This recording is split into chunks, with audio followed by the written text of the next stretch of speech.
The Arizona sun beat down mercilessly on the small trailer park, turning the metal homes into ovens. Inside trailer number 12, 8-year-old Katie sat perfectly still on the worn couch trying to make herself invisible. She had learned that staying quiet and out of sight was the safest way to survive in this place she was supposed to call home. It was 1987, and life had become something Katie barely recognized anymore. 2 years ago, everything changed when her mother walked out the door with nothing but a suitcase and never came back. Katie still remembered that day clearly. She remembered her mother's tears, the shouting, and then the silence that followed. The silence was somehow worse than the fighting. Her father, Frank, hadn't always been this way. Katie had dim memories of birthday parties, of being lifted onto his shoulders, of laughter filling their old house. But those memories felt like they belonged to someone else's life now. After her mother left, Frank lost his job at the auto shop. The drinking started slowly, just a few beers in the evening.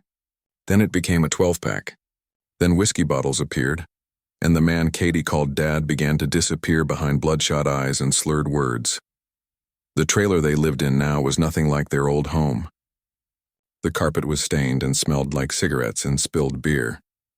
The refrigerator hummed loudly but barely kept anything cold. Most days, there wasn't much food in it anyway. Katie had gotten used to the gnawing feeling in her stomach.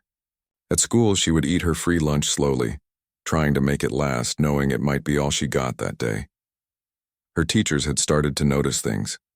The bruises on her arms that she couldn't quite explain away with stories about playground falls, the way she flinched when someone raised their voice, how she sometimes fell asleep at her desk, exhausted from staying awake at night, listening for her father's footsteps, trying to gauge his mood by the heaviness of his walk. Mrs. Patterson, her third-grade teacher, had pulled her aside once. "Katie, honey, is everything okay at home?" she had asked gently. Katie had nodded quickly, forcing a smile. She knew what happened to kids whose teachers got involved. She had seen it happen to Tommy in her class last year. Social workers came, and he disappeared to live with strangers. At least here, in this terrible place, Katie knew what to expect. The devil you know, as they say, even when you're too young to understand that phrase. This particular evening started like so many others. Frank had been gone since morning, and Katie had spent the day cleaning the trailer, hoping that if everything was perfect, maybe tonight would be different. She had washed the dishes, swept the floor, even tried to scrub some of the stains out of the carpet with dish soap and water. When she heard his truck rumbling into the driveway around 8 o'clock, her whole body tensed. She listened carefully. The truck door slammed hard. Not a good sign. His footsteps were uneven. Also not good. The door flew open and Frank stumbled inside, and Katie could smell the alcohol from across the room. "What are you looking at?" he snarled, even though Katie had immediately looked down at her hands. She had learned not to make eye contact when he was like this, but somehow it never seemed to matter. Everything she did was wrong. Frank collapsed into his recliner, the springs groaning under his weight. He grabbed the remote and started flipping through channels angrily, muttering to himself. Katie stayed frozen on the couch, barely breathing. Maybe if she was quiet enough, he would just fall asleep. That was always the best outcome. But tonight was different. Tonight something had gone terribly wrong for Frank. He had taken his welfare check to the reservation casino, convinced that his luck was about to change. He had lost it all within 2 hours. Every single dollar that was supposed to buy food, pay the electric bill, and cover the trailer lot rent for the month, gone. "Get me a beer," he ordered, not looking at Katie. She jumped up immediately and went to the refrigerator. Her hands were shaking as she pulled out a can. She walked it over carefully, holding it out to him with both hands. He snatched it from her and she quickly stepped back, but not quickly enough. "You think you're so smart, don't you?" he said, his words running together. "Looking at me like that? Just like your mother. She thought she was better than me, too." "I don't think that, Dad," Katie said softly. "I don't think anything like that. Don't talk back to me," he shouted, lurching to his feet. Katie backed up until she hit the wall. "You're just like her. You're going to leave me too, aren't you?" "Everyone leaves me.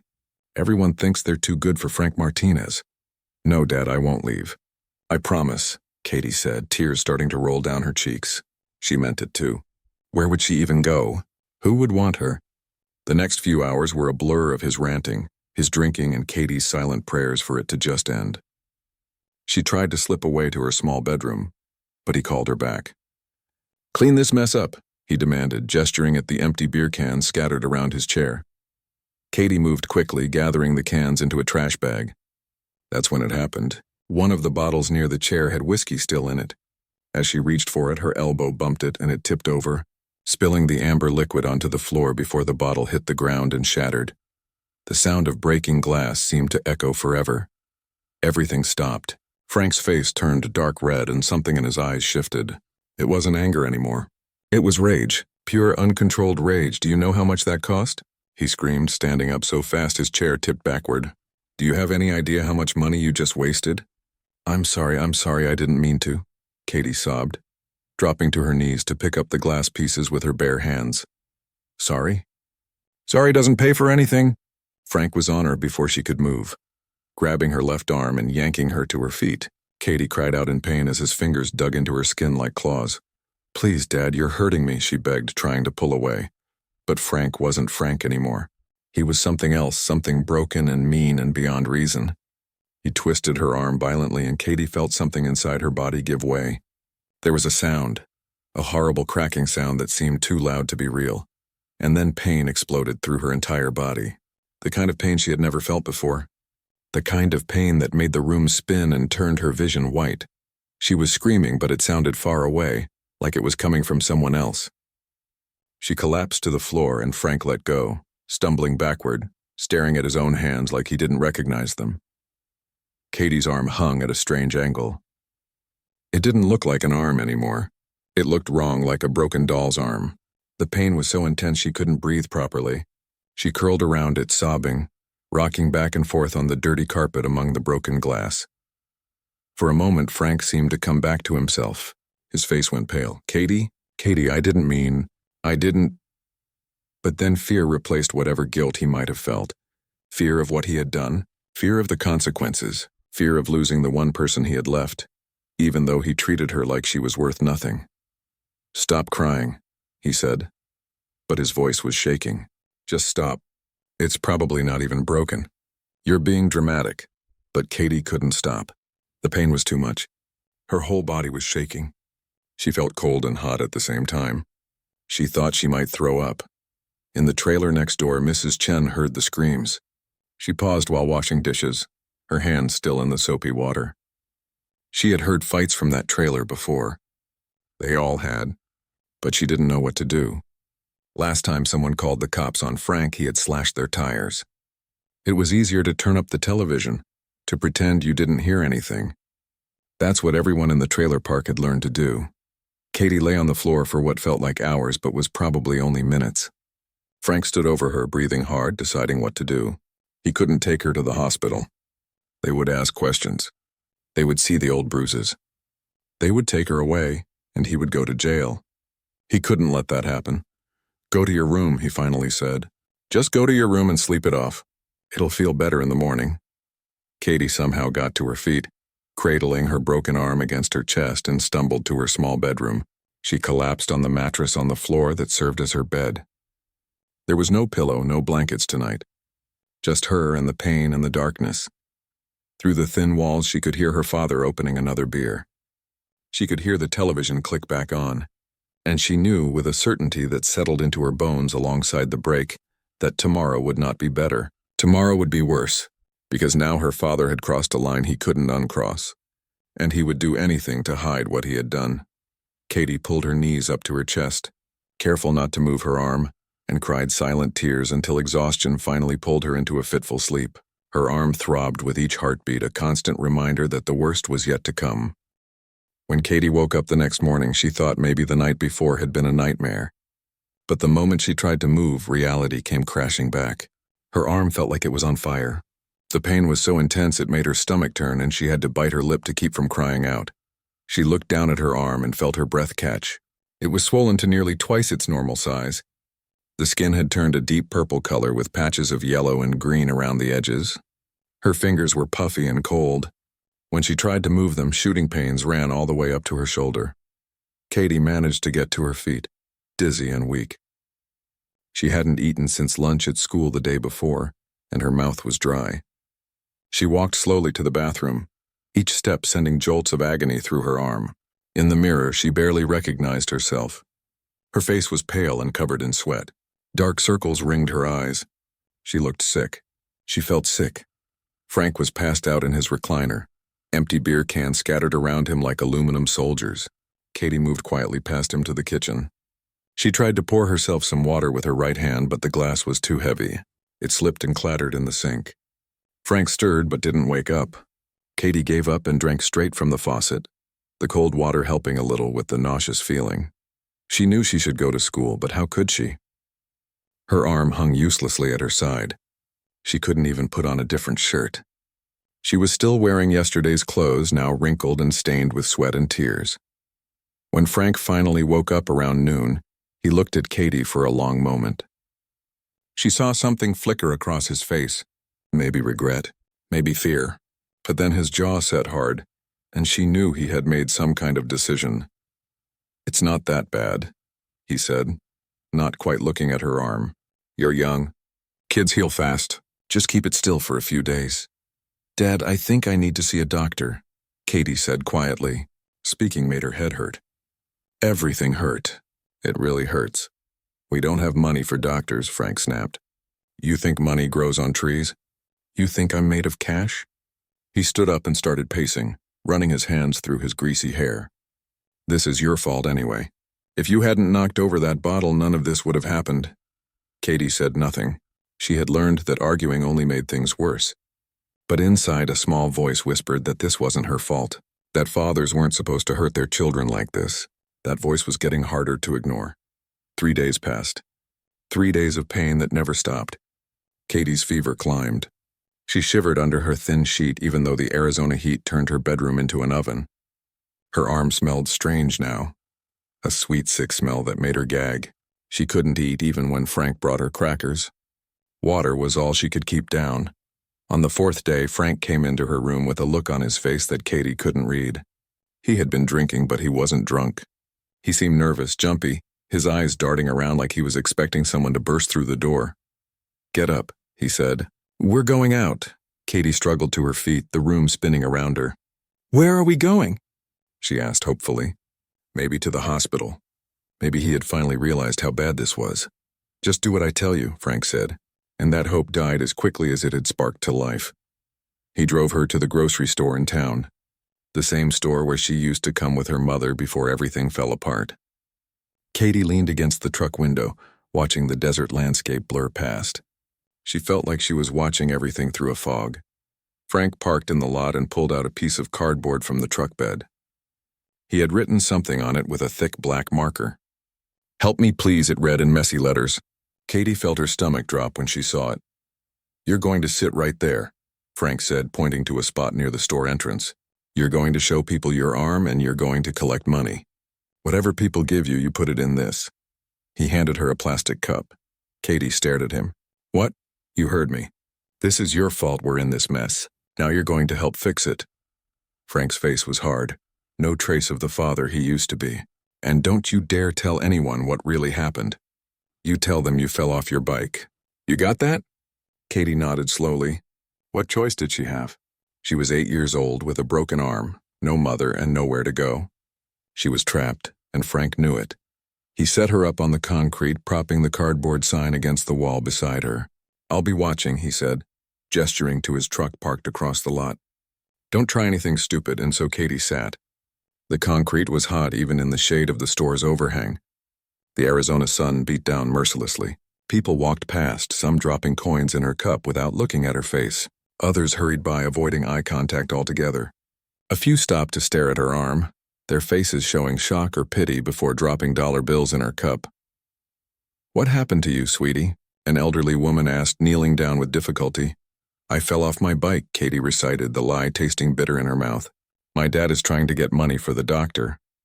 The woman looked troubled, her eyes moving from Katie's obviously infected arm to Frank's truck across the parking lot. She put a $5 bill in the cup and patted Katie's good hand. "You take care, honey," she said softly, but she didn't do anything else. Nobody ever did anything else. The first day sitting outside that store felt like the longest day of Katie's life. The heat made her dizzier. Her arm throbbed with each heartbeat. People came and went, dropping their guilt money, and Katie felt something inside her changing. She felt ashamed, not because of what her father had done, but because now everyone could see it. See her, see how worthless she was, sitting on the ground begging like a dog. When Frank finally came to collect her that evening, the cup had maybe $40 in it. He counted it quickly, a smile crossing his face. See? You can be useful after all. The next day he brought her back, and the day after that, and the day after that. It became a routine.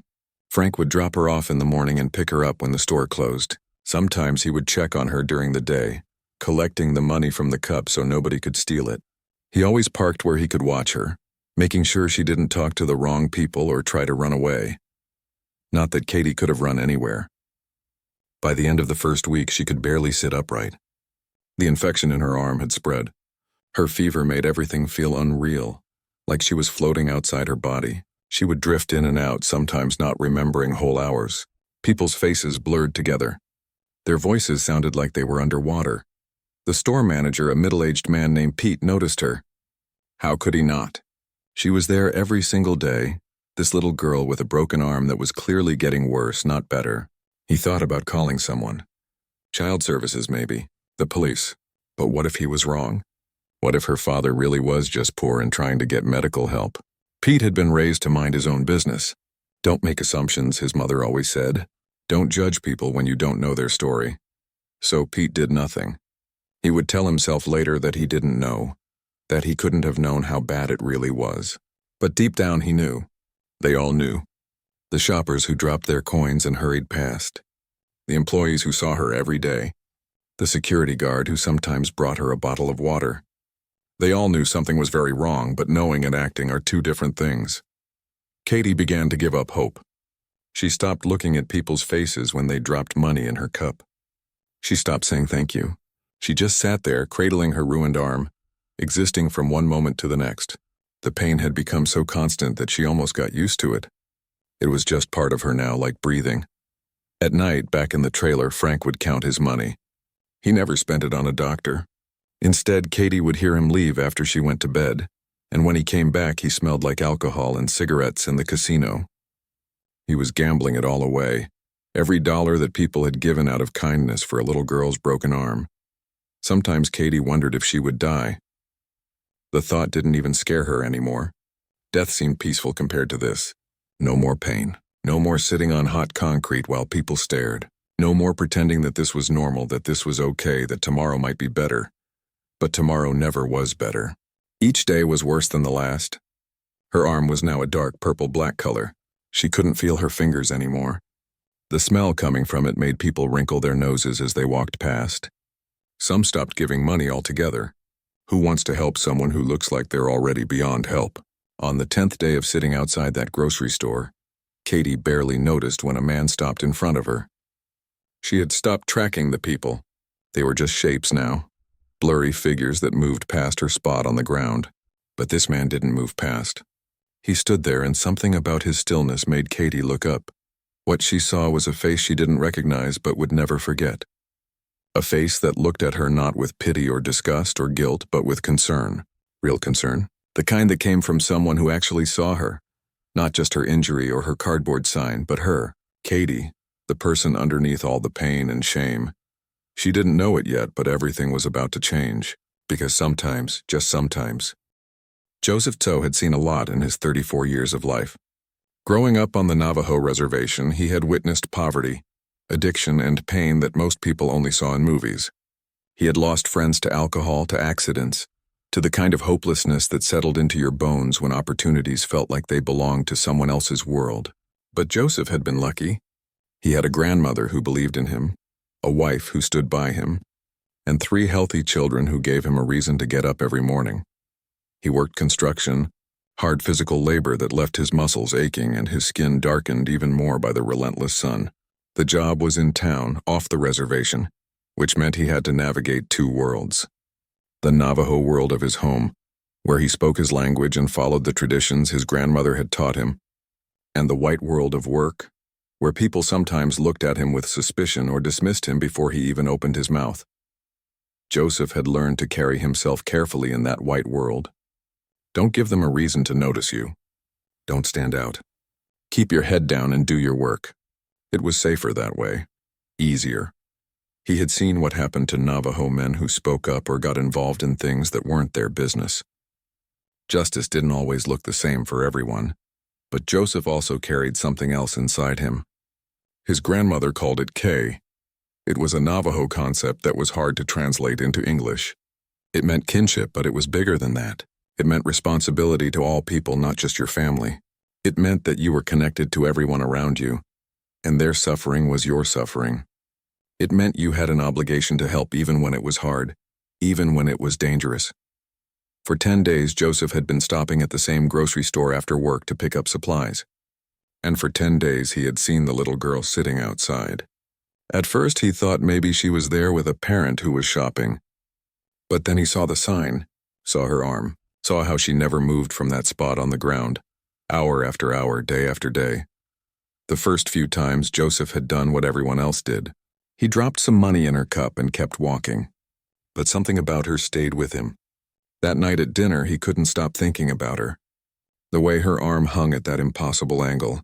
The way she barely seemed conscious, swaying slightly as she sat there in the heat. "You okay?" His wife Mary asked him. They were eating fry bread and beans, their 3 kids chattering away about their day at school. It was a good moment, a happy moment, but Joseph felt troubled. "There's a girl," he said slowly, "at the grocery store in town. She's been there for days. Something's not right." Mary knew that tone in her husband's voice. It was the tone that meant he was going to get involved in something.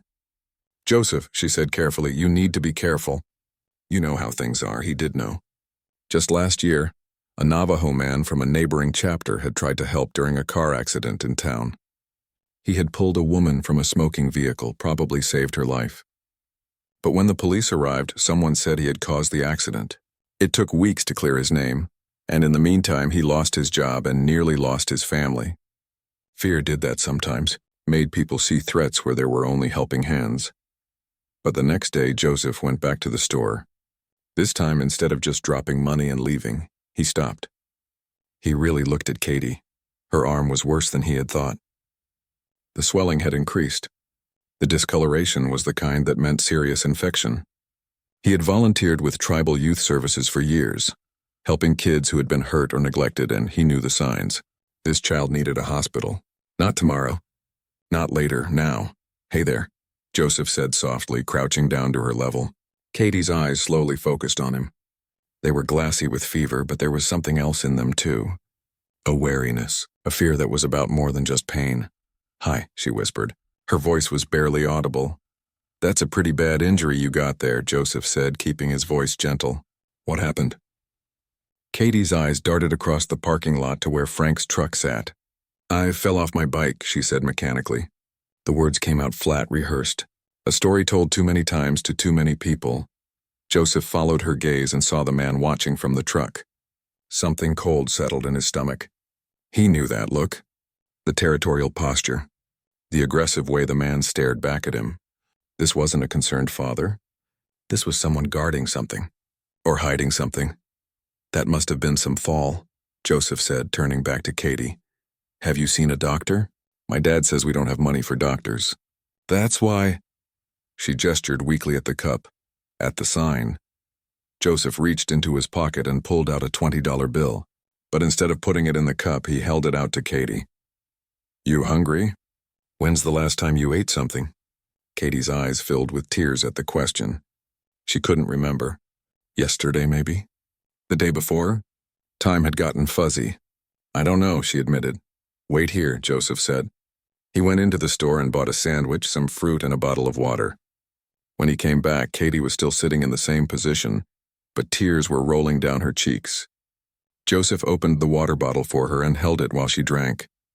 Her hands were shaking too badly to hold it herself. "Slow down," he said gently. "Not too fast or you'll get sick." Katie tried to eat the sandwich, but she could only manage a few small bites. Her stomach had shrunk and the fever made everything taste like cardboard. But she was grateful. So grateful that she started crying harder, unable to stop. "Thank you," she whispered. "Thank you so much." Joseph felt anger rising in his chest, hot and fierce.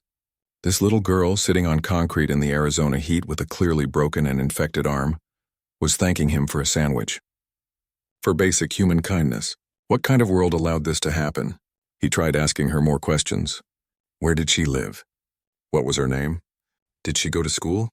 But Katie had been trained well by fear. She gave vague answers or none at all, her eyes constantly flicking back to that truck where Frank watched like a hawk. Listen, Joseph said finally. I'm going to come back tomorrow, okay? I'm going to check on you. What's your name? Katie, she said softly. It was the first real thing she had told him. I'm Joseph. It's nice to meet you, Katie, even though I wish it was under better circumstances. He stood up, his knees cracking. I'll see you tomorrow. That night, Joseph couldn't sleep. He lay in bed next to Mary, staring at the ceiling, thinking about Katie's arm, her fever, her fear.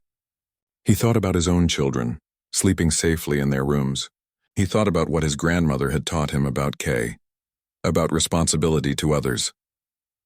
I know what you're thinking, Mary said in the darkness. And I'm scared, Joseph. I'm scared of what could happen if you get involved. I'm scared too, Joseph admitted.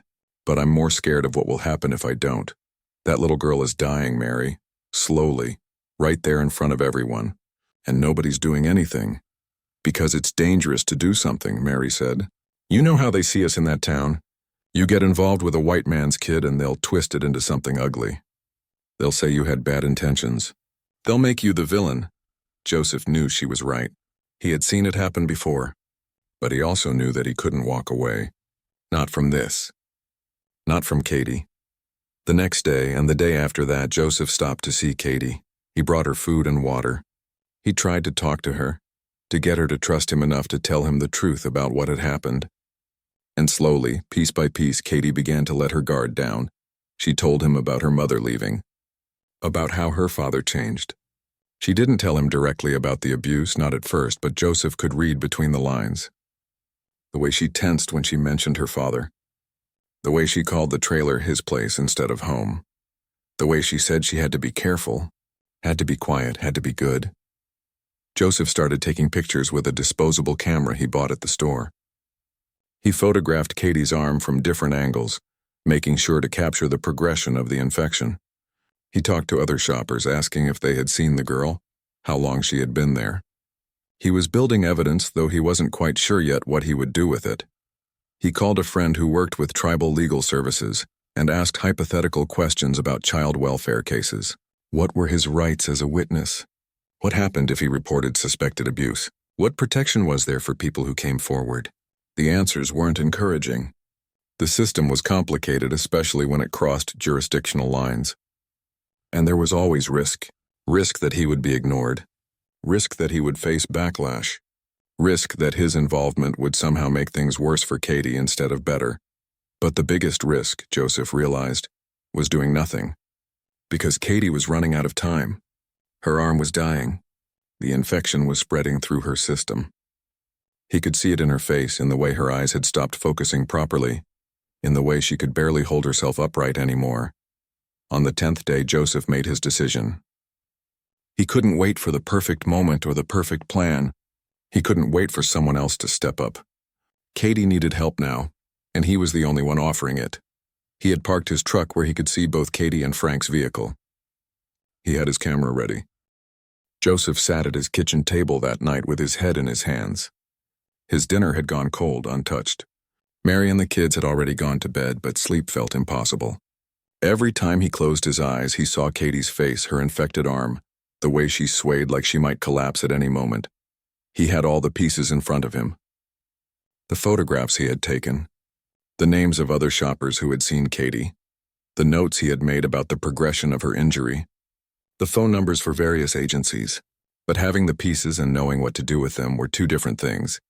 The smart move would be to make an anonymous call. Report what he had seen and then step back. Let the system handle it. That way he would be safe. His family would be safe. He wouldn't become a target. But Joseph had lived on the reservation long enough to know how anonymous reports usually went. Especially when they came from one community about another. Anonymous meant easy to ignore. Anonymous meant no one to hold accountable for following through. Anonymous meant Katie might slip through the cracks, and by the time anyone actually checked on her, it might be too late. He heard footsteps behind him. Mary stood in the doorway in her nightgown, her long black hair loose around her shoulders. She looked tired, worried. "You're still thinking about her," she said. It wasn't a question. I can't stop, Joseph admitted. Mary, that little girl is going to die if someone doesn't help her. Not might die, will die. The infection in her arm is septic. I've seen it before. She has days, maybe a week at most. Mary came and sat down next to him. She looked at the photos spread across the table and winced. This is terrible, she said softly. That poor child. But Joseph, you know what will happen if you get directly involved. Tell me, he said. Say it out loud. Make me understand why saving a child's life isn't worth the risk. Mary was quiet for a long moment. You remember Jimmy Benally? She finally said. What happened to him? Joseph did remember. Jimmy was a Navajo man from their chapter who had witnessed a car accident in town 3 years ago. He had pulled 2 people from a burning vehicle, potentially saving their lives. But when the police arrived, one of the drivers, disoriented and in shock, said Jimmy had caused the accident. Even though there was no evidence, even though other witnesses contradicted the claim, Jimmy was arrested. He spent 6 months fighting charges, lost his job. His wife left him because of the stress. By the time he was cleared, his whole life had fallen apart. That was different, Joseph said, but his voice lacked conviction. Was it? Mary asked. Jimmy was trying to help too, and they made him the villain. Because he was Navajo and they were white, and that's how it works sometimes in that town. So what do I do? Joseph asked, frustration bleeding into his voice. Just let her sit there and die? Walk past her every day knowing I could have done something? I don't know, Mary said honestly. I really don't know. I want you to help her, but I also want my husband to come home safe. I want our kids to have their father. Is that selfish? No, Joseph said, reaching for her hand. It's not selfish. It's human. You're protecting our family. I understand that. But that little girl has no one protecting her. No one. They sat in silence for a while, holding hands across the table, covered in evidence of someone else's nightmare. Finally, Mary spoke again. If you're going to do this, we need to be smart about it. You can't just rush in. You need to protect yourself, which means protecting us, Joseph nodded. She was right. Whatever he did, he needed to do it carefully, with documentation, with witnesses, with as much protection as he could build around himself. The next morning, Joseph went to see his grandmother. She lived in a small house on the reservation, the walls covered with family photos and traditional weavings. She was 83 years old, but sharp as ever. When Joseph was troubled, she was the person he turned to. He told her everything. About Katie, about the injury, about his desire to help and his fear of the consequences. His grandmother listened without interrupting, her weathered hands folded in her lap, her dark eyes watching him carefully. When he finished, she was quiet for a long time. Finally, she spoke in Navajo. Do you know why our people have survived so much? Why we're still here after everything that has tried to destroy us? No, grandmother, Joseph said, also in Navajo. Because we remember Kay. Because we understand that we are all related, all connected.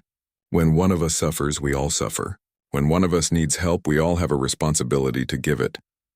She paused, her eyes distant, remembering things Joseph could only imagine. But we also know that being Navajo in this world means being careful. It means understanding that we are not always seen as we truly are. So what should I do? Joseph asked. That is not for me to decide, his grandmother said. But I will tell you this. There are moments in life when you must choose between being safe and being who you truly are. Those moments reveal your spirit. Your grandfather, during the Code Talkers' time, he had such a moment. He could have stayed safe, stayed home. Instead, he chose to serve, to help, even though he knew the world he was defending had not always been kind to our people. Was he scared? Joseph asked. Terrified, she said with a small smile. But he did it anyway. And when he came home, he told me that fear is just fear. It passes, but regret lives with you forever. He said the only thing worse than being afraid is knowing you could have helped someone and chose not to, because of that fear. Joseph felt something settle in his chest. A kind of certainty. The girl could die, grandmother. Then you already know what you must do, she said simply. Now you must figure out how to do it wisely. Joseph spent that day making preparations. He spoke with a lawyer from the Tribal Legal Services Office, explaining the situation in hypothetical terms. The lawyer was helpful but honest. If you get involved, document everything. Every interaction, every conversation. If possible, have witnesses, and understand that even if you do everything right, There are no guarantees. The system doesn't always work the way it should. Joseph also talked to his cousin Raymond, who was a police officer on the tribal force. Raymond's advice was more blunt. Brother, I love you, but you need to think about this carefully. You're a Navajo man wanting to help a white child in a white town. They're going to question your motives. They're going to wonder why you're so interested in this girl. Some might even suggest things that make me sick to say. You need to be prepared for that. I know, Joseph said quietly.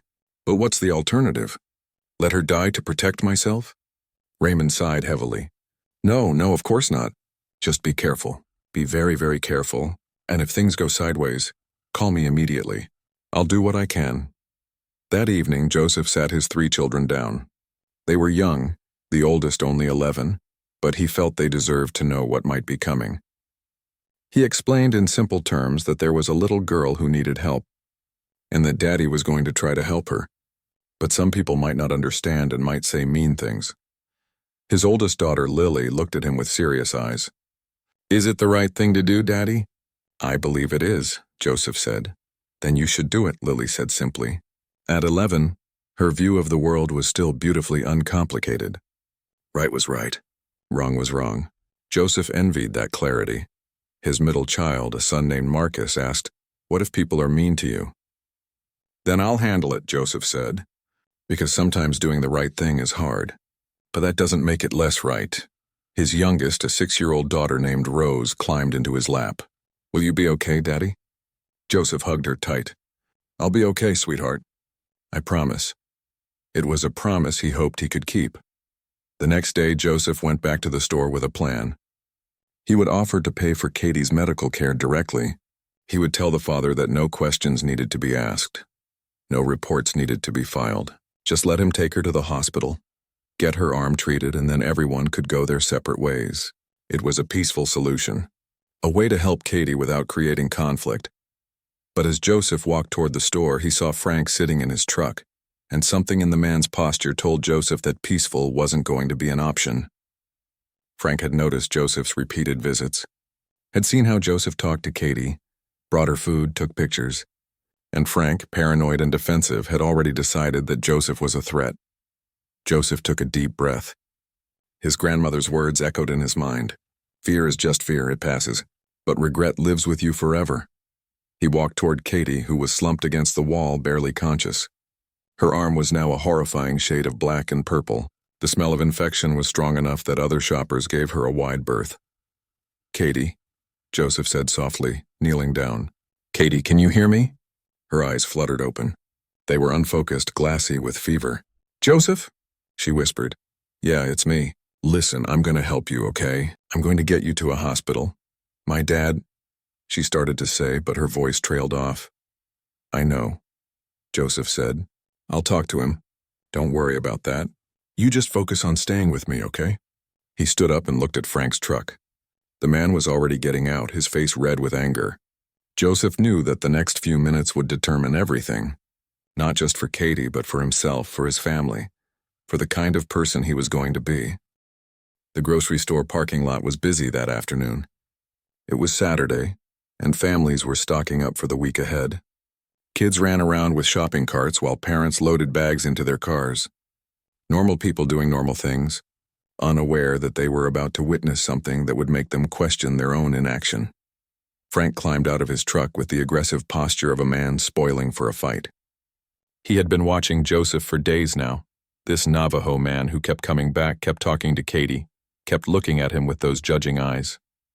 Frank knew what people like that wanted. They wanted to take his daughter away. They wanted to make him look bad. They wanted to ruin what little he had left. Joseph stopped about 10 feet away from Frank. He kept his hands visible, his body language non-threatening. He had learned from his cousin Raymond that the first rule of any confrontation was to stay calm, to not give the other person an excuse to escalate. Mr. Martinez, Joseph said evenly, I'd like to talk to you about your daughter. You'd like to talk to me? Frank repeated, his voice dripping with sarcasm. And who the hell are you to talk to me about my daughter? My name is Joseph Tso. I've been coming to this store for a couple weeks now, and I've seen Katie sitting out here every day. She needs medical attention. Her arm is badly infected. I know what my daughter needs, Frank snapped. And I don't need some... He paused. And Joseph could see him searching for the ugliest word he could find. Some Indian telling me how to raise my kid. The word hit like it was supposed to, but Joseph didn't flinch. He had been called worse. I'm not trying to tell you how to raise her, Joseph said, keeping his voice calm and steady. I'm offering to help. I'll pay for her medical care. I'll drive you both to the hospital right now. No questions asked. No authorities involved, just get her the help she needs. For a moment, something flickered in Frank's eyes. Maybe it was temptation. Maybe it was the realization that he was in over his head. But then paranoia won out, the way it always did when addiction and fear were in control. You'll pay for it? Frank laughed harshly. Right, and then what? Then you call CPS? Then you tell them I'm a bad father? Then they take her away? I'm not trying to take anyone away, Joseph said, though they both knew it was at least partly a lie. Joseph absolutely thought Katie needed to be away from this man. But right now he would say whatever it took to get her to a hospital. I just want her to get medical treatment. Look at her, man. Really look at her. She's dying, Frank's face twisted with rage. Don't you tell me about my daughter. You don't know anything about us. About what we've been through. Her mother left us. Left me. Everyone leaves. Everyone judges. And now you come here acting all high and mighty trying to take the one person I have left. I'm not trying to take her, Joseph repeated. But he could see this wasn't working. Frank was too far gone. Too deep into his own narrative where he was the victim and everyone else was the enemy. But she needs a doctor. Today. Now. If you won't let me help, then at least take her yourself. Get away from my daughter, Frank said, his voice low and dangerous. Get away from her and stop coming around here. You're not her father. You're not her family. You're nobody.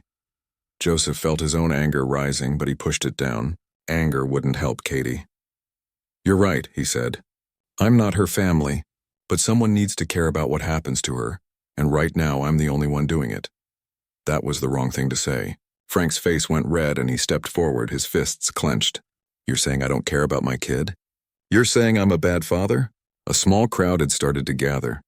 People loading their groceries had stopped to watch. Some looked uncomfortable, like they wanted to intervene but didn't know how. Others pulled out their phones, though whether they were calling for help or just recording, Joseph couldn't tell. I'm saying she needs a hospital, Joseph said firmly. That's all I'm saying. Look at her arm. Look at her face. She's in septic shock. If she doesn't get antibiotics soon, she could die. Is that what you want? Don't you put that on me, Frank shouted. This is her fault. She broke the... He stopped, realizing he had almost admitted something. She hurt herself and we're dealing with it the best we can.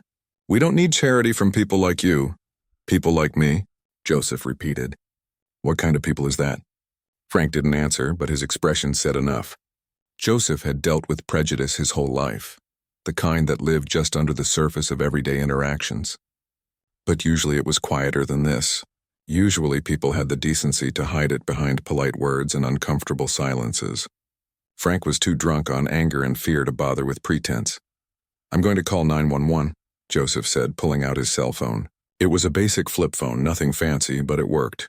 I'm going to call an ambulance for Katie, and you can either cooperate or not. But either way, she's getting help. You do that, and I'll tell them you tried to kidnap her, Frank threatened.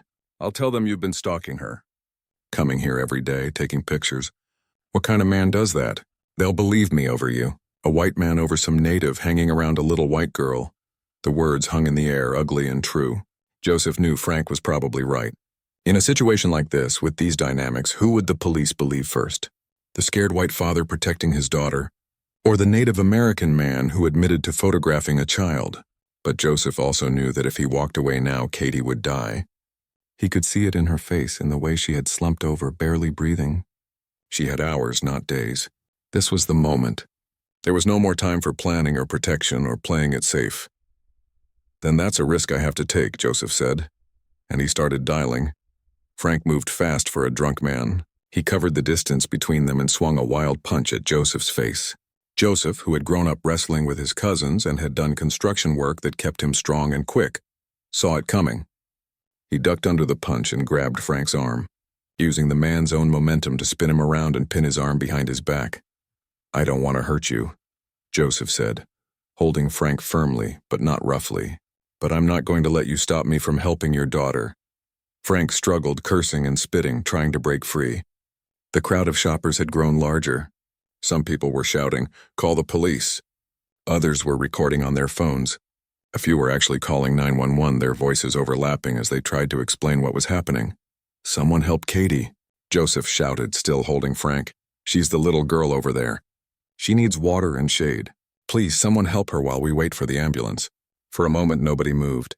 They all just stood there watching, frozen by the strangeness of the situation and the uncomfortable racial dynamics at play. Then a woman, maybe in her 60s with gray hair and kind eyes, broke from the crowd and hurried toward Katie. "I've got her," she called out. "I'm a retired nurse. I've got the little girl." Others followed her lead. Someone ran into the store for water. Someone else grabbed a jacket from their car to put under Katie's head. Suddenly, people who had walked past this child for weeks were rushing to help her, as if Joseph's action had broken some kind of spell that had kept them all paralyzed. The police arrived first, their sirens cutting through the parking lot chaos. 2 officers jumped out, hands on their weapons, trying to assess what was happening. They saw Joseph, a Native American man, holding a white man in what looked like a restraint. They saw the crowd. They saw Frank shouting about being attacked. "Let him go and step back," one officer ordered, his hand still on his gun. Joseph carefully released Frank and raised his hands, stepping back slowly. "I'm not armed," he said clearly. "I'm trying to help the little girl. She needs an ambulance. She has a broken arm that's badly infected." Frank immediately started talking, his words tumbling over each other. "Officer, this man attacked me. He's been stalking my daughter for weeks, taking pictures of her. I caught him trying to take her, and he assaulted me when I tried to stop him." The officers looked at Joseph with immediate suspicion. Joseph had expected this, but it still felt like a punch to the gut. "That's not true," he said calmly. "I've been concerned about the child's welfare. I offered to pay for medical care." He refused and became aggressive. "There are witnesses. He's lying," Frank shouted. "He's been harassing us. He's some kind of predator." One of the officers moved toward Joseph. "Turn around and put your hands behind your back." "Officer, please," Joseph said, not moving yet. "The little girl needs immediate medical attention. She's dying. You can arrest me after she gets help, but please call an ambulance first." The retired nurse who had gone to Katie called out, "Officers, he's right. This child is in critical condition. She needs emergency care immediately. I think she's going into shock." The ambulance arrived then, sirens wailing. Paramedics rushed toward Katie with their equipment. The crowd parted to let them through. One of the officers went with them while the other stayed with Joseph and Frank. "I want him arrested," Frank demanded. "He attacked me." "He tried to take my daughter. Is that true?" the officer asked Joseph. "No, sir," Joseph said. "I never tried to take her. I offered to help get her medical care. When I said I was calling 911, he attacked me. I restrained him in self-defense." Multiple people witnessed. The hospital's fluorescent lights were harsh and cold. Joseph sat in a small waiting room, still wearing his dusty construction clothes, still feeling the adrenaline coursing through his system, even though the confrontation had ended hours ago. A detective named Wilson sat across from him, a notepad open on his lap, asking the same questions in different ways, trying to find holes in Joseph's story, trying to understand why a Navajo man had gotten so involved with a white child he didn't know. "So you're saying you just wanted to help?" Detective Wilson said for the 3rd time, his tone neutral but his eyes skeptical. "Yes," Joseph said, his patience wearing thin. "I saw a child who was clearly injured and being neglected. I tried to help. That's it. That's the whole story. And you have children of your own, correct? 3 kids?" Joseph felt his jaw tighten. He knew where this was going. The implication hung in the air between them, ugly and unspoken. "Yes, I have 3 children. I volunteer with youth services on the reservation. I know what abuse looks like. I know what serious injury looks like. And I knew that if someone didn't help Katie, she was going to die. But you took pictures of her," Wilson said, "over multiple days. You sought her out repeatedly. You brought her food. You can see how that might look concerning." "I was documenting her condition," Joseph said, working hard to keep his voice level, "because I knew that if I reported this, I would need proof. I would need evidence that she was really as hurt as I said she was. I'm not naive, detective. I know how this system works. I know that my word alone wouldn't be enough." Wilson studied him for a long moment. "You know what I think?" he finally said. "I think you genuinely wanted to help. But I also think you need to understand how this looks. You're lucky there were witnesses. Lucky that people saw what really happened. Because without them, this could have gone very differently for you. I know, Joseph said quietly. Believe me, I know. Down the hall, Katie was in surgery. The doctors had rushed her into the operating room the moment she arrived. Her arm infection had spread to her bloodstream. She was septic, feverish, her small body fighting a battle it was losing. The surgeon had come out briefly to speak with the Child Protective Services worker, who had been called in, and his words had been grim. Another day, maybe 2, and they would have been planning a funeral instead of a surgery. Frank was in a different part of the building, also being questioned.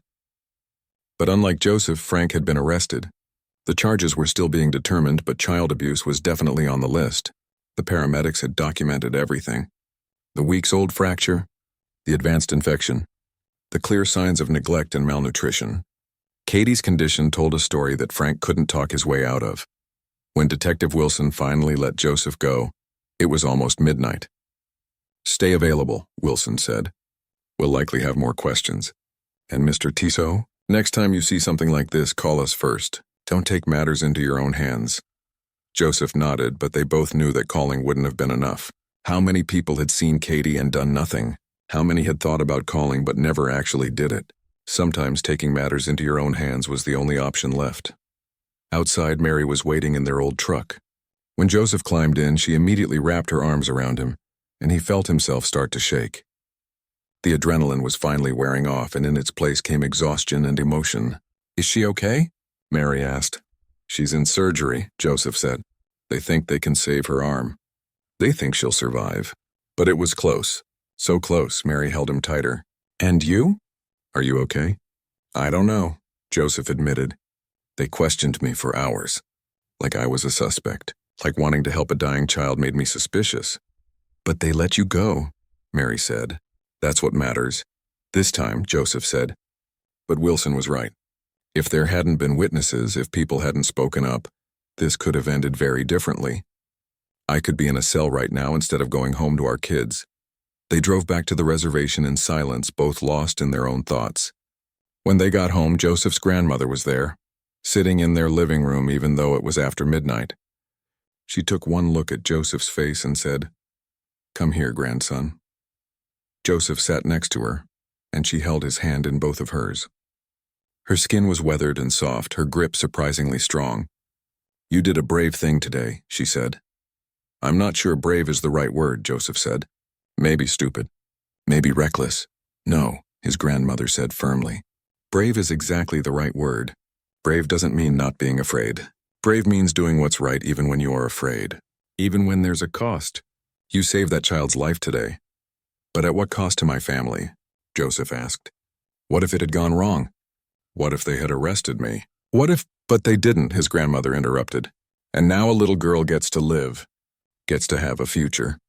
That matters, Joseph. That matters more than the what-ifs." Joseph wanted to believe her, but the fear hadn't left him yet. The fear of how close he had come to becoming the villain in someone else's story, just because of his skin color and where he came from. The fear that doing the right thing wasn't always enough protection.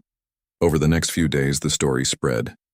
It started local, just word of mouth in the town and on the reservation. But then a reporter from the regional newspaper heard about it and wrote an article. "Native Man Saves Child After Weeks of Neglect," the headline read. The article was mostly factual, but Joseph noticed the subtle framing, the emphasis on his race, the mention of his repeated visits to see Katie, the way it quoted Frank saying he felt threatened before mentioning that Frank had been arrested. The comment section online was worse. Half the people called Joseph a hero. The other half questioned his motives, suggested he had ulterior intentions, or claimed he was just looking for attention. Some of the comments were nakedly racist, using slurs and stereotypes that made Joseph's stomach turn. But there were also phone calls, lots of them. People from the reservation calling to say they were proud of him. People from the town calling to thank him. The woman who had helped Katie in the parking lot, the retired nurse, left a message saying that she had been haunted by her own inaction for weeks, and that Joseph's courage had shamed her into recognizing her own complicity. A legal defense fund was set up, organized by tribal advocates who wanted to make sure Joseph had protection if any charges were filed against him. Money came in from all over. Small donations from reservation families who didn't have much to give but gave anyway. Larger donations from native rights organizations and child welfare groups. The message was clear. Joseph wasn't alone. Meanwhile, Katie slowly recovered. The surgery had been successful. The doctors had cleaned out the infection, stabilized the fracture, and put her arm in a cast. She would need physical therapy. She would have scars, but she would live. She would keep her arm. She would have a chance at a normal life. A social worker named Jennifer came to speak with Joseph a week after the incident. She found him at a construction site during his lunch break. "Mr. Tso, I wanted to thank you personally," she said. "I'm the caseworker assigned to Katie's case. If you hadn't intervened when you did, we would be planning a very different kind of outcome." "How is she?" Joseph asked. "Physically, she's improving. Mentally and emotionally, it's going to take time. She's been through a lot. We've placed her with a foster family who specializes in trauma cases. They're good people. She'll be safe there. And her father? He's being prosecuted. Multiple counts of child abuse and neglect. With the evidence and the witness statements, it's a strong case. He'll likely serve time." Jennifer paused. "Katie has been asking about you, the man who helped her. She wants to thank you." Joseph felt his throat tighten. "Is that allowed? Can I see her?" "Not yet. She needs time to settle into her new environment. But eventually, yes. If you're willing, we can arrange a supervised meeting. I think it would be good for her to see that there are people in the world who help without wanting anything in return. She hasn't had much experience with that." After Jennifer left, Joseph sat in his truck for a while, eating his sandwich without tasting it. He thought about Katie, about how much one person's action could matter. He thought about all the people who had walked past her for weeks, who had seen but not truly looked, who had felt uncomfortable but done nothing. He thought about his grandmother's words, about Kay, about responsibility to others, about how moments of choice reveal who we really are. That evening, Joseph got a call from a tribal organization that worked on child welfare issues. They wanted to know if he would be interested in becoming a certified advocate, someone who could help bridge the gap between native and non-native communities on child protection cases. "We need people who understand both worlds," the woman on the phone explained. "People who have the courage to act when action is needed." Joseph said yes, because if his confrontation with Frank had taught him anything, it was that too many people knew how to look away. Too many people were skilled at finding reasons not to get involved. The world needed more people who were willing to step forward, even when it was hard, even when it was scary, even when there was no guarantee of a good outcome. A month later, the prosecutor's office officially confirmed that no charges would be filed against Joseph. News traveled fast in small communities, and the story of what happened in that grocery store parking lot spread like wildfire through both the town and the Navajo Nation.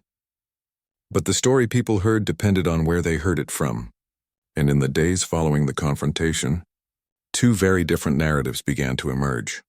In some circles, particularly among Frank's drinking buddies and a few residents who had never quite felt comfortable with Native Americans coming into their town, Joseph was painted as an outsider who had overstepped. They whispered about property rights and parental authority, and about people who didn't know their place. The local bar where Frank used to drink buzzed with defensive talk about how maybe Frank had his problems. But that didn't give some Indian the right to assault him. But that narrative had trouble gaining traction because of one simple, undeniable fact. Katie had nearly died, and everyone had seen it happening. The shoppers who had walked past her for weeks began to feel the weight of their inaction. Mrs. Chen, the neighbor who had heard Katie's screams that first night, couldn't sleep. She kept thinking about how she had turned up her television instead of calling for help. The store manager, Pete, closed his office door and cried one afternoon, overwhelmed by guilt that he had seen this child deteriorating day by day and had convinced himself it wasn't his business. One by one, people began to come forward, not just the witnesses from the parking lot, but others who had seen Katie over the weeks. A teacher from Katie's school called Child Protective Services to report that she had noticed bruises and signs of neglect, but had hesitated to file a formal report. A woman who lived 2 trailers down from Frank called the police to say she had heard fighting and crying for months but had been too afraid of Frank's temper to intervene. Each Confession was a small weight added to Frank's side of the scale, and a small measure of vindication for Joseph's actions.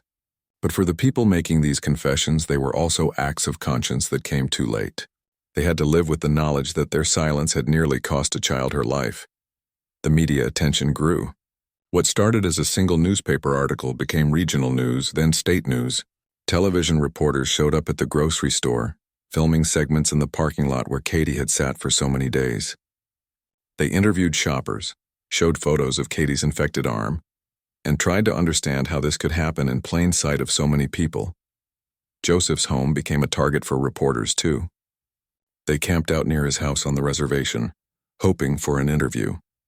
Joseph refused them all. He had no interest in being famous or telling his story to cameras. He had done what he did because it was right, not because he wanted attention, but his grandmother gave an interview that changed everything. A young Navajo reporter from a native media outlet came to her home respectfully, following traditional protocols, bringing gifts, and asking permission properly. His grandmother agreed to speak with her. The interview was powerful.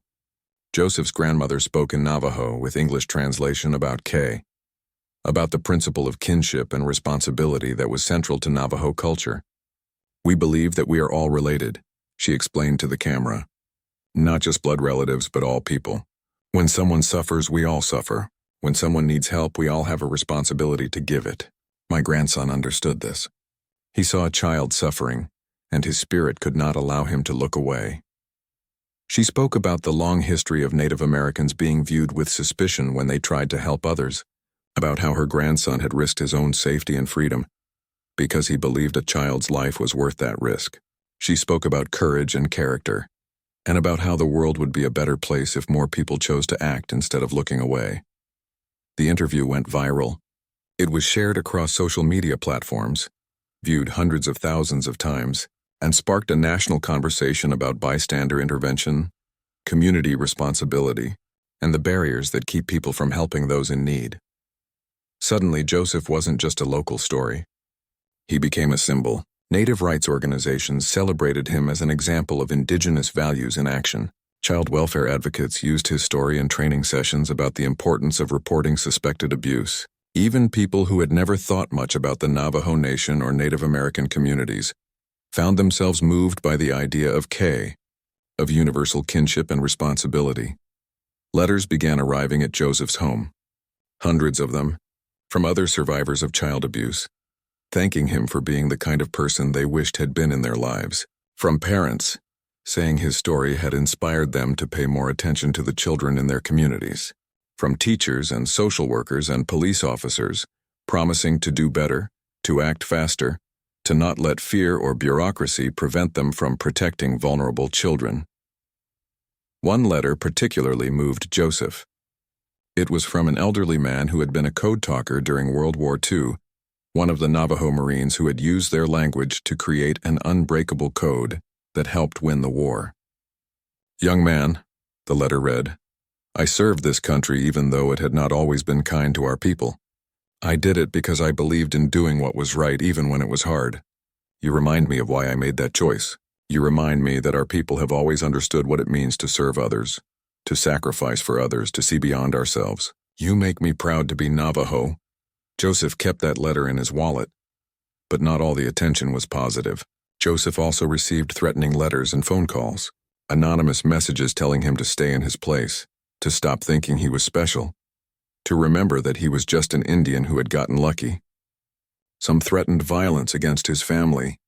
The tribal police increased patrols near his home, and Joseph's cousin Raymond made sure someone was always keeping an eye on things. Mary handled it with quiet strength, but Joseph could see the strain it put on her. Their children asked questions they shouldn't have to ask. "Daddy, why do some people not like you?" His youngest, Rose, had asked one night. How do you explain prejudice to a 6-year-old?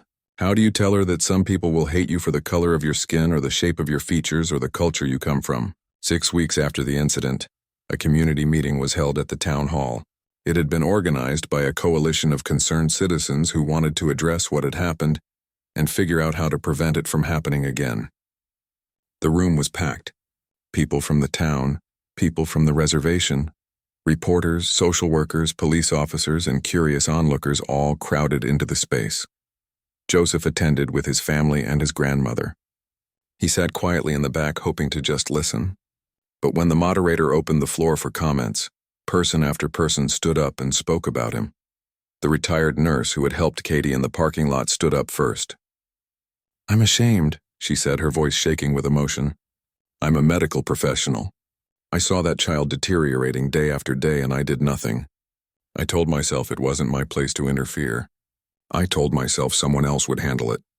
And I was wrong. I was so wrong." She turned to look at Joseph. "Thank you for having the courage I lacked.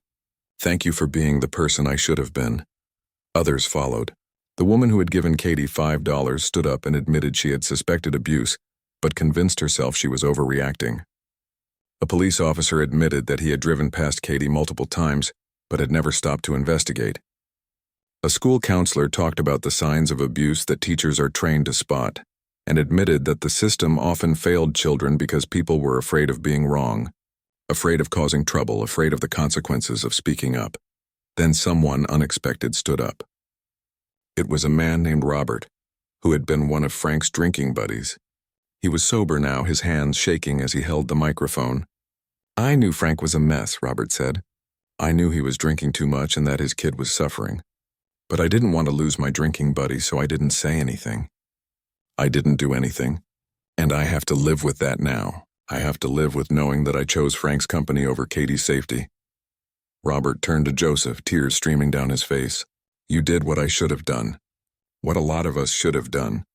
And I'm sorry it took someone from outside our immediate community to show us what we were too blind or too cowardly to see."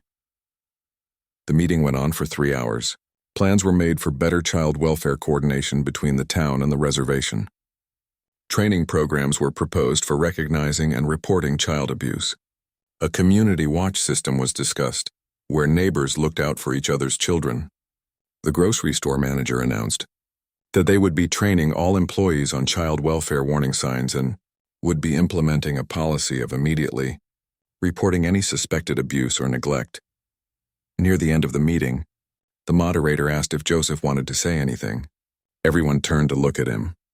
Joseph hadn't prepared anything. He didn't want to be here at all, but his grandmother squeezed his hand and he stood up. "I'm not a hero," Joseph said simply. "I just did what anyone should do when they see a child suffering. I wish I hadn't been the only one. I wish this room had been full of people who had acted, instead of one person who finally did." 6 months had passed since that day in the parking lot. Winter had settled over Arizona, bringing cooler temperatures and shorter days. Katie woke up in her foster home, a cozy house on the edge of town with a big backyard and a dog named Biscuit, who slept at the foot of her bed every night. The cast had come off her arm 2 months ago. The doctors said she was healing remarkably well, considering how close she had come to losing the limb entirely. She still had scars, both the visible ones on her arm where the infection had been worst, and the invisible ones that therapy was slowly helping her work through. Her foster parents, Linda and Tom, were patient people who had been trained in trauma care. They understood that healing wasn't linear, that some days Katie would seem fine and happy and other days she would shut down completely, retreating into herself where the memories couldn't be kept out. They never pushed. They just kept showing up, kept being consistent, kept proving to Katie that safety and kindness weren't things that could be snatched away without warning. Katie attended a new school now, one where nobody knew her as that girl from the grocery store. Here she was just Katie, a quiet third grader who was good at art and loved reading books about animals. Her teacher, Ms. Rodriguez, knew about her history, but treated her normally, which was exactly what Katie needed. Physical therapy happened twice a week. Katie had to do exercises to regain full mobility in her arm. Some days it hurt and she wanted to give up. But her physical therapist, a cheerful woman named Dana, always reminded her how far she had come. 6 months ago, doctors weren't sure you'd keep this arm, Dana would say. Now look at you doing jumping jacks and throwing balls. You're a fighter, Katie. Katie was starting to believe that maybe she was. The hardest part wasn't the physical healing. It was learning to trust again. Learning that not all adults were dangerous. Learning that home could be a place where you felt safe instead of scared. Learning that she deserved kindness. that what had happened to her wasn't her fault no matter how many times her father had told her it was. Her therapist, Dr. Patel, helped with that. They met every week in a comfortable office with soft chairs and toys and art supplies. Dr. Patel never forced Katie to talk about things she wasn't ready to discuss. Instead, they drew pictures, played games, and slowly, carefully, Katie began to open up about the fear she had lived with for so long. "I used to think I was bad," Katie admitted one day, coloring a picture of a house with a big sun overhead. "I thought that's why my mom left. Why my dad was so angry all the time, because I was bad. Do you still think that?" Dr. Patel asked gently. Katie paused, considering. "Sometimes. But Linda and Tom say I'm good. They say I'm brave and smart and kind, and they don't seem like they're lying." "They're not lying," Dr. Patel said. "What happened to you wasn't because you were bad, Katie. It was because your father was sick. Sick in a way that made him hurt the person he was supposed to protect. That's not your fault. That was never your fault." It would take time for Katie to fully believe that. But slowly, day by day, the message was sinking in. Frank's trial had happened 2 months ago. Katie hadn't attended, which her therapist and social worker agreed was the right choice. She didn't need to see him, didn't need to hear his excuses or apologies or anger. What she needed was distance, safety, and time to heal. Frank had pled guilty to aggravated assault and child endangerment. He received a 5-year prison sentence, with the possibility of parole after 3 years if he completed substance abuse treatment and parenting classes. Part of his sentence included a restraining order. He was not allowed to contact Katie in any way, unless she initiated it as an adult. Katie's social worker, Jennifer, had asked her once if she wanted to know about her father, about the trial, about any of it. Katie had thought about it for a long time before answering. "No," she had finally said. "I don't want to know. I just want to think about tomorrow, not yesterday." Jennifer had smiled and squeezed her hand. "That's very wise, Katie. Very wise indeed." Today was a special day, though Katie didn't know it yet. As she ate breakfast, Linda and Tom kept exchanging glances, smiling at secrets Katie wasn't in on yet. "What?" Katie asked suspiciously, milk from her cereal dripping off her spoon. "Nothing," Linda said innocently. "Just eat your breakfast. We have somewhere to go after school today." "Where?" Katie pressed. "It's a surprise," Tom said. "A good one, I promise." Katie had learned that surprises in this house were actually good things. Birthday parties, trips to get ice cream, movie nights with popcorn. Not like the surprises in the trailer, where surprise meant her father coming home drunk and angry. She was learning to trust good surprises. After school, Linda picked Katie up and drove toward the edge of town. Katie recognized the area. They were heading toward the reservation. She had never been there before, though she had learned about the Navajo Nation in school now. Ms. Rodriguez had done a whole unit on Native American history and culture, and Katie had been fascinated by the stories and traditions. They pulled up to a community center, a low building with beautiful murals painted on the outside. Katie could see desert landscapes, traditional patterns, and scenes of people working together. "Where are we?" she asked. "Remember I told you about the man who helped you?" Linda said gently. "The man named Joseph who took you to the hospital?" Katie nodded. She thought about him sometimes. She remembered strong hands that were gentle, a calm voice that spoke to her like she mattered, and eyes that looked at her with concern instead of anger. She remembered him standing between her and her father, protecting her when no one else had. "He's here," Linda continued. "He's been wanting to meet you again to see how you're doing. But only if you want to. If you're not ready, we can leave right now. No pressure." Katie's heart started beating faster. She was nervous, but also curious, also grateful. She had wanted to say thank you properly, wanted to tell him that she remembered that what he did had mattered. "I want to meet him," she said. Inside, the community center was warm and welcoming. There were children's drawings on the walls, comfortable couches, and the smell of coffee and something baking. Jennifer was there, which made Katie feel safer, and sitting in one of the chairs was a man Katie recognized immediately, even though that day in the parking lot was mostly a fever dream in her memory. Joseph stood up when he saw her. He looked different than she remembered, less like a hero from a story and more like a regular person. He wore jeans and a flannel shirt, and his eyes were kind. Behind him stood a woman. Katie guessed she was his wife, and 3 children who were trying not to stare but failing. Hi, Katie, Joseph said softly. He didn't approach her, letting her set the pace. It's good to see you looking so healthy. Katie felt suddenly shy. What do you say to someone who saved your life? Hi, she managed. Thank you for helping me. You don't have to thank me, Joseph said. I'm just glad you're okay. That's all I wanted, for you to be okay and safe. Katie took a few steps closer. She looked at his face, really looked, trying to match this calm, gentle man with her fractured memories of that day. I remember you, she said. I remember you brought me food and water, and you talked to me like I was a real person. Joseph's eyes got shiny, like he might cry. You are a real person, Katie. You always were. You always will be. Katie felt something loosen in her chest. For so long she had felt invisible, like she didn't matter, like she was just something in the way. But Joseph had seen her, really seen her, and now here he was, wanting nothing from her, just wanting to know she was okay. This is my wife, Mary, Joseph said, gesturing to the woman beside him. And these are my kids. Lily, Marcus, and Rose. The children waved shyly. Rose, the youngest, stepped forward with something in her hands. We made this for you, she said, holding out a drawing. It showed a little girl holding hands with lots of people under a bright sun. At the top, in careful letters, it said, You are not alone. Katie took the drawing, staring at it. Her eyes filled with tears, but they were good tears. Healing tears. Thank you, she whispered. It's beautiful. They sat together for an hour, talking about simple things. Joseph told her about his work in construction, about his kids' school activities, about his grandmother who was wise and told good stories. Katie told him about Biscuit, about her new school, about how she was learning to play the recorder in music class. It was normal conversation, the kind that regular people have. And that's what made it so healing. Joseph didn't treat her like a victim or a tragedy. He treated her like a kid who deserved to talk about dogs and recorders and normal everyday things.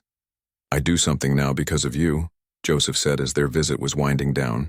I work as an advocate for child welfare services.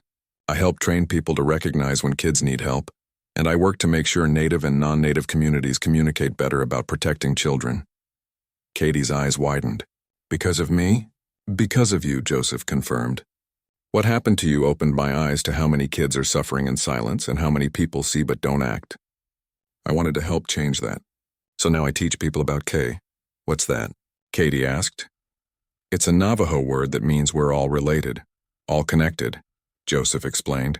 It means that when someone suffers, we all have a responsibility to help.